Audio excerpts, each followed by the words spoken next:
My world didn't just crack in that moment, it detonated. Everything I thought was real, my marriage, my family, my entire life was reduced to ash by a single sheet of paper.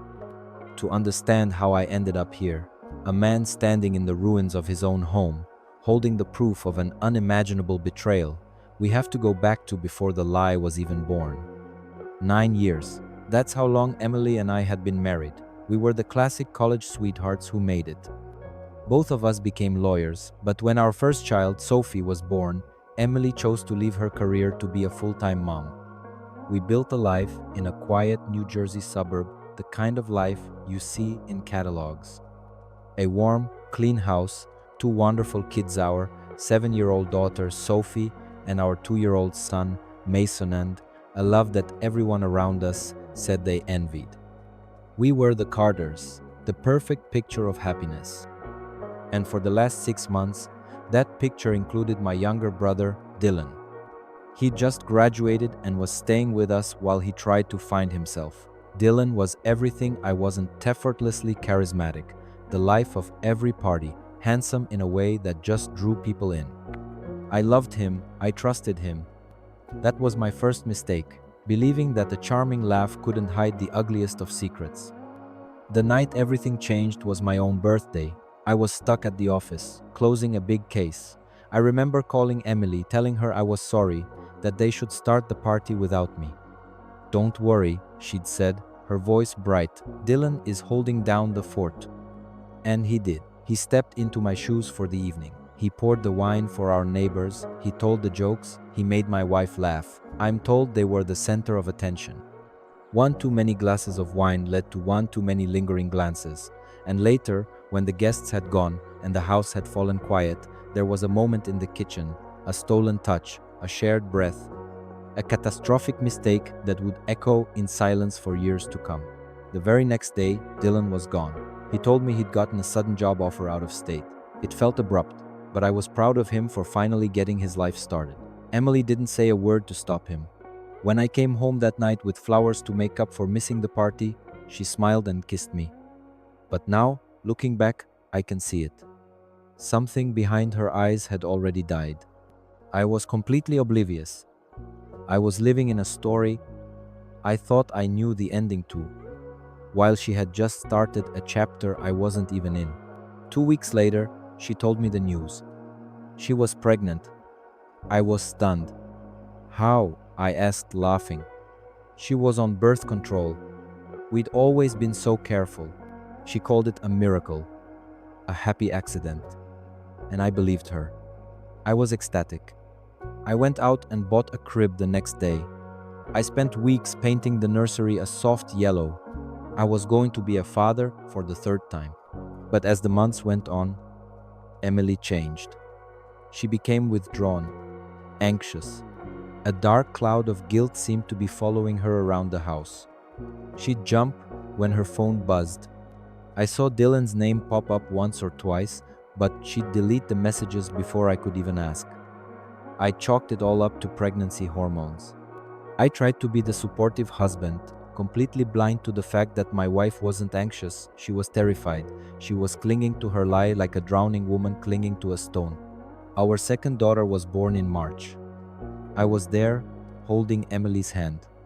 When the nurse placed the baby in my arms, I cried. She was perfect. But as I looked down at her tiny, sleeping face, my smile slowly faded. A strange, cold thought snaked its way into my mind. She looks just like Dylan," I murmured, almost to myself.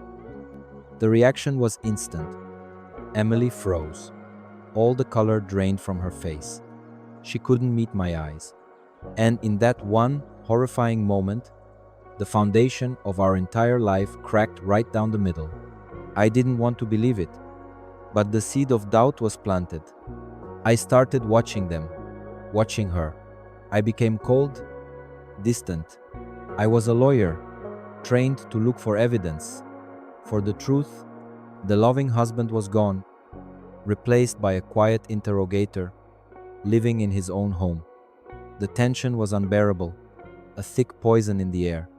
Finally, one night, I couldn't take it anymore. We were sitting in the living room, the silence screaming at us. "Emily," I said, my voice flat, "tell me, who's the father?" She didn't have to say a word. Her face crumpled, and the silent tears that streamed down her cheeks told me everything I needed to know. I walked out of the house. The next morning, I ordered a DNA test for the baby. I thought that would be the end of it, a clean break. But the true fallout and the final, devastating truth was still to come. And I'll cover all of that in the final update. The results came a week later, not the biological father. The words felt like a physical blow. But then, a darker thought emerged. If she could lie about this, what else had she lied about? With a sense of dread, I ordered tests for Sophie and Mason. The second envelope was my undoing. I was Sophie's father, but Mason, my 2-year-old son, he was Dylan's too. I filed for divorce and full custody of all 3 children the next day. Emily fought it, of course. She tried to claim I was unstable, vindictive. But I was a lawyer with a network of connections, and she was a woman who had built our family on a mountain of deceit. I used every legal angle, every piece of evidence. I proved her instability, her betrayal, her deception. The court sided with me. I was granted full custody of Sophie, Mason, and the newborn baby. The judge deemed her an unfit mother, and she was left with nothing but supervised visits and a house emptied of love. So, before we get to the update, it's time for the final verdict. Based on everything you've heard so far, who was in the wrong here? Cast your vote in the comments. This story is just wild, isn't it? Let me know in the comments. What would you have done in this situation? And if you enjoy stories with satisfying endings, show your support by hitting that like and subscribe button. It truly helps the channel grow. Now, for the part you've all been waiting for, the final update. In the years that followed, my life became about one thing: the children. Dylan tried to contact Emily after the verdict. He sent messages filled with apologies, saying he wanted to take responsibility. She finally responded to him, but not in the way he hoped. "You didn't just ruin a marriage," she wrote. "You burned down blood. Stay away from us." He did. I heard rumors he moved abroad, got rich, built a new life. I didn't care. To me, he and Emily were already ghosts. I never remarried. I never even dated. My focus was singular. I raised my daughter, my son, and my other daughter, the one who carried my brother's face. Every year on my birthday, I wouldn't have a party. I'd light a single candle after the kids were asleep, not to celebrate, but to remember. To remember what was taken from me and what I fought to reclaim. The most difficult day came when my youngest daughter, the baby at the center of the storm, turned 16. She came to me in my study, her expression serious. She closed the door and asked the question I knew was coming her whole life. "Am I yours?" I had promised myself long ago that I would never lie to my children. The lies had already cost us enough. I sat her down, opened the locked box in my desk, and I gave her the truth. The full story. The DNA report. The betrayal. She cried for days. I held her and let her grieve for the story she thought was hers. Then, one evening, she came to me, her eyes red but clear. She said, "You may not be my father by blood, but you're the only one who chose to stay. You're my dad." In that moment, all the years of pain and sacrifice felt worth it. Blood didn't make a father. Love and loyalty did. A few years ago, a single letter from Emily arrived. It was the first time she tried to contact me directly. It read, "I was weak. I made the worst mistake of my life. I understand why you hate me. But please, just tell me if our children are okay." I read it once. Then I placed it in the box with the test results, the old photos, and the other relics of a dead life. I never replied. This story was never about forgiveness. It was about truth and about consequences. Emily and Dylan made their choice. They chose a fleeting moment of desire over a lifetime of family and trust. And in the end, they lost everything. There was no second chance, no redemption arc, just a father, three children he raised as his own, and a silence that sends a very clear message.